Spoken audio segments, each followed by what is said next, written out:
ఉషోదయం ప్రేమించు కాపరి ఉషా కిరణాలు ఉదయకాలపు వాక్య ధ్యానంకు మిమ్మల్ని ఆహ్వానిస్తున్నాం. ప్రార్థన.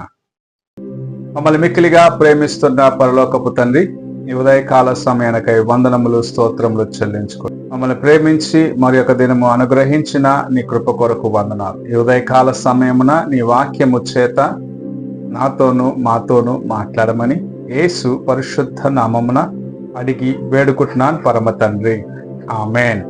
ఉదయకాలపు వాక్య భాగము హెబ్రీలకు రాసిన పత్రిక 12వ అధ్యాయము 14 మరియు 15 వచనములను చదువుకుందాం. అందరితో సమాధానమును పరిశుద్ధతయు కలిగి ఇండుటకు ప్రయత్నించుడి. పరిశుద్ధత లేకుండా ఎవడును ప్రభువును చూడడు. మీలో ఎవడైనను దేవుని కృపను పొందకుండా తప్పిపోవునేమో అనియు, చేదైన వేరు ఏదైనను మొలిచి కలవరపరచుట వలన అనేకులు అపవిత్రులైపోవుదరేమో అనియు. అపోస్తలుడైన పౌలు హెబ్రీ సంఘమునకు రాయచ్చు ఒక మంచి హెచ్చరికను ఇవ్వటం చూడగలను. సఖ్యమైనంత వరకు అందరితో సమాధానముగా ఉండుడి. ఈ దినములలో మన జీవితంలో అపవాది దోచుకుంటున్న ప్రాముఖ్యమైన విషయం సమాధానం. ఒక వ్యక్తి ఇంకొక వ్యక్తితో సంతోషముగా సమాధానముగా ఉండకుండా అపవాది వారి మధ్యలో భేదములను కలిగించి, వారి మధ్యలో విమతములను కలిగించి, వారు ఒకరిని ఒకరు ద్వేషించున్నట్లుగా వారి మధ్యలో భేదములను కలిగిస్తూ ఉన్నారు. అందుకే మన జీవితములో మనము దేవుని సన్నిధిలో పొందుకుంటున్న సమాధానమును అంతము వరకు కాపాడుకునేదానికి సఖ్యమైనంత వరకు అందరితో సమాధానముగా ఉండేదానికి ప్రయత్నించవలసిన వారిగా ఉన్నామని అపోస్తలుడైన పౌలు మనకు ఈ మాటలను రాసి ఉంచి ఉన్నారు. ఎవరైతే ఇతరుల దగ్గర సమాధానముగా ఉంటారో, ఇతరులతో సమాధానముగా ఉండగలుగుతున్నారో, వారి యొక్క హృదయము దేవుని ఎదుట నిందారహితముగా ఉంటుంది అని మనము ఎరిగియే ఉన్నాం.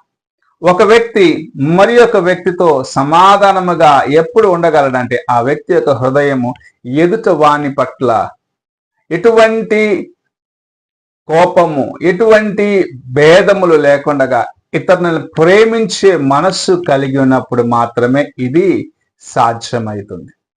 మనము ఈ దినములలో ఈ కార్యములను మన జీవితములో పోగొట్టుకొని ఉన్నాం.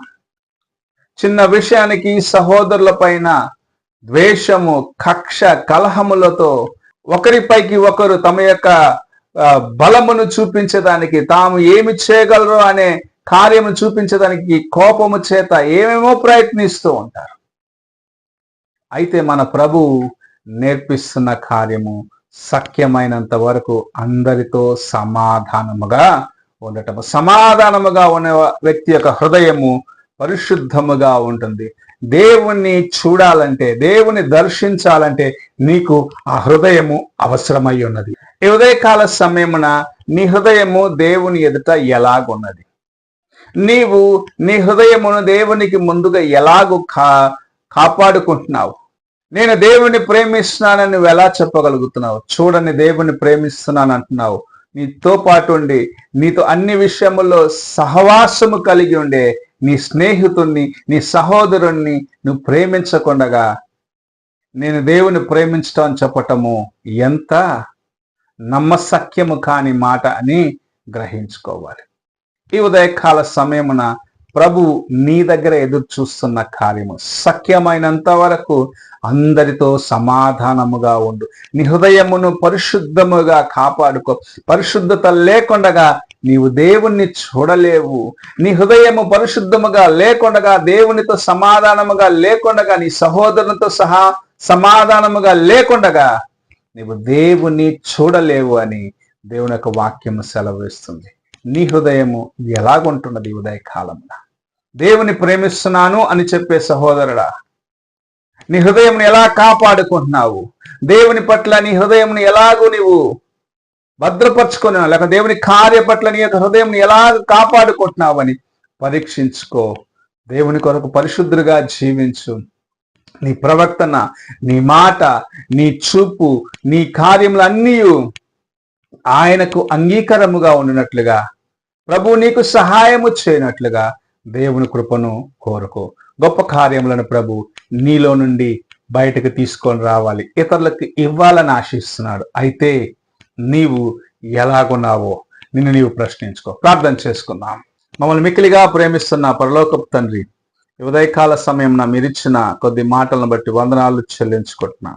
మేము నాయన సఖ్యమైనంత వరకు అందరితో సమాధానముగా ఉండగలిగిన కృపను దయచేయమని, మా బలహీనతలన్నింటినీ నాయన ఒకరితో ఒకరు ఒప్పుకొని సరి చేసుకునేదానికి, నాలో మాలో ఏ విధమైన లోక కార్యము నివసించకుండా నన్ను నేను కాపాడుకునేదానికి సహాయము చేయమని యేసు పరిశుద్ధ నామమున అడిగి వేడుకుంటున్నాను పరమ తండ్రి. ఆమెన్. తండ్రి అయిన దేవుని ప్రేమ, కుమారుడైన క్రీస్తు కృప, ఆదరణకర్త అయిన పరిశుద్ధాత్మిక సహవాసము ఇప్పుడు ఎల్లప్పుడూ తోడయుండి సదాకాలము నడిపించునుగాక. ఆమెన్.